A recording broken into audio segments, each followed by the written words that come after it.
आज की हमारी वीडियो का अगला प्रश्न है, आचार्य रामचंद्र शुक्ल द्वारा रचित हिंदी साहित्य का इतिहास का प्रकाशन वर्ष है। तो ये हमने पीछे डिस्कस करा था। विकल्प हैं यहाँ आपके समक्ष 1917, 1918, 1919 या 1929। तो ये प्रश्न पीएचडी हिंदी की परीक्षा में पूछा गया है, तो ये महत्वपूर्ण हो जाता है आपके लिए भी।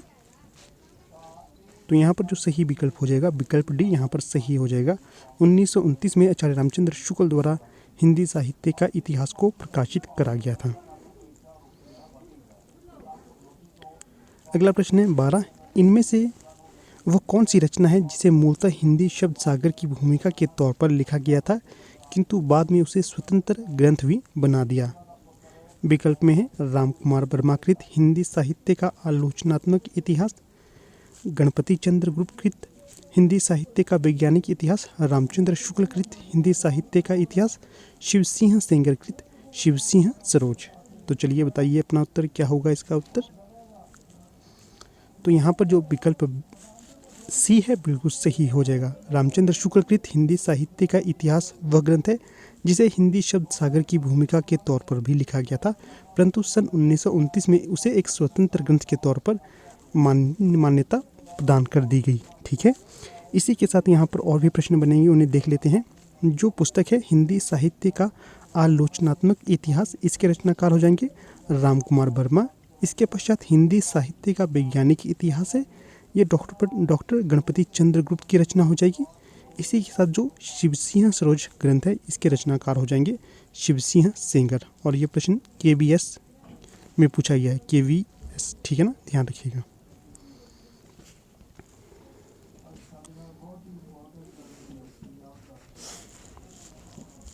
अगला प्रश्न है यहाँ पर 13, आंग्ल भाषा में लिखा गया हिंदी साहित्य का इतिहास स्केच ऑफ हिंदी लिटरेचर के लेखक कौन होंगे।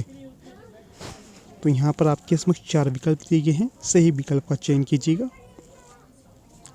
तो यहाँ पर जो सही विकल्प हो जाएगा, तो ये हो जाएगा विकल्प बी, पादरी एडिसन ग्रीव्स, ये इनकी रचना हो जाएगी स्केच ऑफ हिंदी लिटरेचर। ठीक है, और इसे अंग्रेजी में लिखा गया है।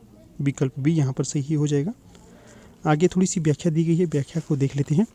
आंग्ल भाषा में लिखा गया हिंदी साहित्य का इतिहास स्केच ऑफ लिटरेचर के लेखक पादरी एडिसन ग्रीव्स हैं। पादरी FE द्वारा लिखित हिंदी साहित्य का इतिहास a history of Hindi literature नाम से प्रकाशित हुआ है। The modern vernacular literature of Hindustan के लेखक जॉर्ज ग्रियर्सन होंगे। तो ये महत्वपूर्ण है, इसके नोट्स बनाइए। इस तरह के इकट्ठे नोट्स आपको बहुत ही कम देखने को मिलते हैं। चलिए अगला प्रश्न देख लेते हैं। प्रश्न है, ग्रियर्सन कृत the modern vernacular literature of Hindustan का हिंदी अनुवाद किसने किया था। विकल्प में है डॉक्टर किशोरी लाल गुप्त, राजकुमार वर्मा, लक्ष्मी सागर वार्षणीय, डॉक्टर गणपति चंद्र गुप्त। तो चलिए इसका उत्तर बताइए क्या होगा इसका सही उत्तर। तो यहाँ पर जो विकल्प 14 है, इसका सही विकल्प हो जाएगा विकल्प ए, किशोरी लाल गुप्त के द्वारा इसे हिंदी में अनुवादित किया गया है। यहाँ पर भी थोड़ी सी व्याख्या है, व्याख्या को देख लेते हैं। ग्रियर्सन द्वारा रचित the modern vernacular literature of Hindustan का हिंदी अनुवाद डॉक्टर किशोरी लाल गुप्त ने हिंदी साहित्य का इतिहास नाम से किया। आगे है अन्य महत्वपूर्ण तथ्य, तो चलिए इन्हें भी देख लेते हैं। किशोरी लाल गुप्त का जन्म वर्ष 1916 में भदोही उत्तर प्रदेश में हुआ। ये पंडित विश्वनाथ प्रसाद मिश्र के प्रमुख शिष्यों में से एक थे। गुप्त जी को बिंद गौरव से भी सम्मानित किया गया है। गुप्त जी की कृति हिंदी साहित्य का प्रथम इतिहास हिंदी प्रचारक संस्थान वाराणसी से प्रकाशित हुआ था। ये पूछा जा सकता है कहाँ से प्रकाशित हुआ था ये ग्रंथ, हिंदी साहित्य का प्रथम इतिहास। तो ये हुआ था हिंदी प्रचारक संस्थान वाराणसी से। ठीक है, आगे है किशोरी लाल गुप्त की अंतिम प्रकाशित कृति है सूरसागर की टीका। ये 4 खंडों में विभाजित है। अगला प्रश्न है यहाँ पर 15, इसमें पूछा गया है the modern vernacular literature of Hindustan Hindi साहित्य के इतिहास ग्रंथ के लेखक का नाम बताइए। तो यहाँ पर जो सही विकल्प हो जाएगा, तो वो विकल्प ए, जॉर्ज ग्रियर्सन हो जाएगा। 15 का ए सही विकल्प हो जाएगा।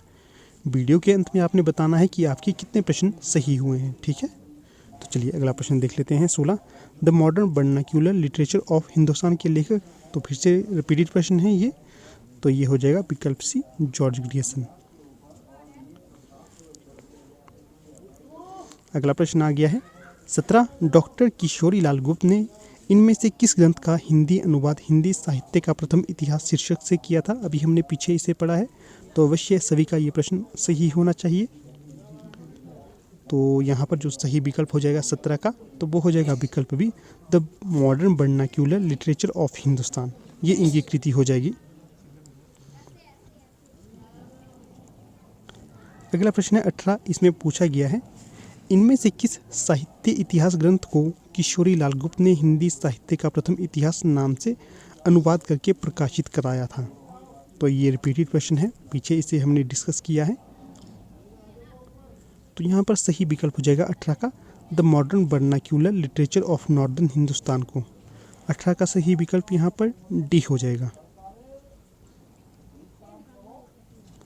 अगला प्रश्न देखते हैं 19, इसमें पूछा गया है किस लेखक के इतिहास ग्रंथ में सर्वप्रथम हिंदी साहित्य का काल विभाजन मिलता है। बहुत अच्छा प्रश्न है, अत्यधिक रिपीट होता है ये। विकल्प में है शिव सिंह सेंगर, महेश दत्त शुक्ल, मौलवी करीमुद्दीन और जॉर्ज ग्रियर्सन। तो चलिए सही उत्तर बताइए इसका क्या होगा। तो ये हो जाएगा विकल्प डी, जॉर्ज ग्रियर्सन के इतिहास में सर्वप्रथम हिंदी साहित्य का काल विभाजन मिलता है। 19 का सही विकल्प यहाँ पर डी हो जाएगा। तो यहाँ पर थोड़ी सी व्याख्या भी है, व्याख्या को भी देख लेते हैं। हिंदी साहित्य के इतिहास का काल विभाजन करने वाले प्रथम इतिहासकार डॉक्टर जॉर्ज ग्रियर्सन हैं। उन्होंने आदिकाल की अंतिम सीमा 1400 ईस्वी तक मानी है। ठीक है ना, आदिकाल की अंतिम सीमा पूछी जा सकती है कि जॉर्ज ग्रियर्सन ने कब तक मानी है, तो ये 1400 ईस्वी तक मानी गई है। अगला प्रश्न है 20, किस साहित्य इतिहास के लेखक ने काल विभाजन में कवियों के नाम का सर्वाधिक उपयोग किया है। विकल्प में है मिश्रबंधु, ग्रियर्सन, हरिऔध या श्याम सुंदर दास। तो 20 का सही विकल्प यहाँ पर हो जाएगा मिश्रबंधुओं के द्वारा ये किया गया है। 20 का सही विकल्प ए। तो यहाँ पर थोड़ी सी व्याख्या है, व्याख्या देख लेते हैं। हिंदी साहित्य इतिहास की परंपरा में मिश्रबंधुओं ने अपनी कृति मिश्रबंधु विनोद में लगभग 5000 कवियों को स्थान दिया है। यह पूछा जाता है कि किस इतिहास में 5000 कवियों को स्थान दिया गया है, तो ये दिया गया है मिश्रबंधु विनोद में। आगे है इसे 8 खंडों में विभाजित किया गया है, इसका भी ध्यान रखना है। अगला प्रश्न है 21, इसमें पूछा गया है मिश्रबंधु विनोद नामक हिंदी साहित्य के इतिहास लिखने वाले लेखकों के नाम क्या क्या होंगे। बहुत अच्छा प्रश्न है दोस्तों, बहुत सुंदर है, बहुत ज़्यादा पूछा जाता है इस प्रश्न को। तो यहाँ पर जो सही विकल्प हो जाएगा तो वो हो जाएगा 21 का बी। सबसे पहले आएंगे गणेश बिहारी मिश्र, फिर श्याम सुंदर। तो यहाँ पर जो सबसे पहले आएंगे गणेश बिहारी मिश्र, फिर आएंगे श्याम बिहारी मिश्र, फिर सुखदेव बिहारी मिश्र। 21 का सही विकल्प यहाँ पर बी हो जाएगा। ठीक है, अगला प्रश्न देख लेते हैं। व्याख्या है यहाँ पर थोड़ी सी। मिश्रबंधु विनोद नामक हिंदी साहित्य के इतिहास लेखकों के नाम गणेश बिहारी मिश्र, श्याम बिहारी मिश्र एवं सुखदेव बिहारी मिश्र हैं। मिश्रबंधु विनोद के 4 भाग हैं। प्रथम 3 भागों का प्रकाशन 1913 में किया गया था और चौथे भाग का प्रकाशन 1934 में किया गया था। मिश्रबंधुओं ने मिश्रबंधु विनोद के प्रथम 3 भागों को हिंदी नवरत्न के नाम से भी प्रकाशित करवाया है। इसे भी देखिएगा, ये भी महत्वपूर्ण है। चलिए अगला प्रश्न देख लेते हैं। प्रश्न है 22, मिश्रबंधु विनोद का चौथा भाग कब प्रकाशित हुआ था। तो अभी हमने इसे डिस्कस किया है, तो इसका सभी ने उत्तर सही देना है। तो 22 का सही विकल्प यहाँ पर हो जाएगा 1934 ईस्वी में। ये सही विकल्प हो जाएगा यहाँ पर।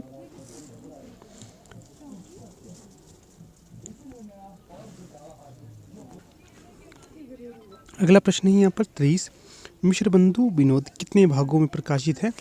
तो यहाँ पर जो सही विकल्प हो जाएगा वो आपने बताना है, क्या होगा इसका सही विकल्प। विकल्प में 3, 4, 1 या 2। तो चलिए सभी सही उत्तर देंगे इसका। तो सही विकल्प यहाँ पर बी हो जाएगा, ये 4 भागों में विभाजित है।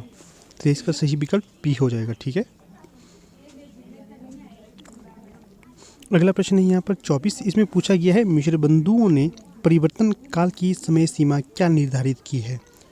तो 4 विकल्प हैं, यहाँ से चयन कीजिए सही विकल्प कौन सा होगा। तो सही विकल्प यहाँ पर विकल्प ए हो जाएगा। संवत 1890 से लेकर विक्रम संवत 1925 तक इन्होंने ये काल निर्धारित किया है। ठीक है ना, 24 का सही विकल्प ए हो जाएगा। आगे थोड़ी सी व्याख्या है, व्याख्या को देख लेते हैं। मिश्रबंधुओं ने मिश्रबंधु विनोद में काल विभाजन का प्रयास किया, जो इस प्रकार से है। प्रारंभिक काल, इसका समय रखा है 700 से लेकर 1440 विक्रमी संवत तक। उसके पश्चात है माध्यमिक काल, इसका समय रखा है 1445 से लेकर 1680 विक्रमी संवत तक। फिर है अलंकृत काल, इसका समय रखा है 1681 से लेकर 1889 विक्रमी तक। फिर है परिवर्तन काल, इसका समय रखा है 1890 से लेकर 1925 विक्रमी संवत तक। फिर है वर्तमान काल, इसका समय रखा है 1926 विक्रमी से अब तक। इसका ध्यान रखना है, ये महत्वपूर्ण है। चलिए अगला प्रश्न देख लेते हैं।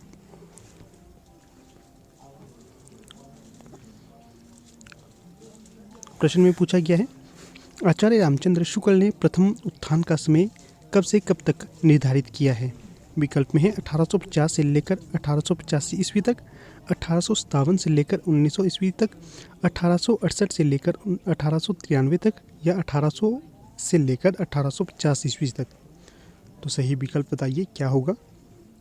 तो यहाँ पर जो सही विकल्प हो जाएगा तो वो विकल्प सी हो जाएगा, 1868 से लेकर 1893 तक।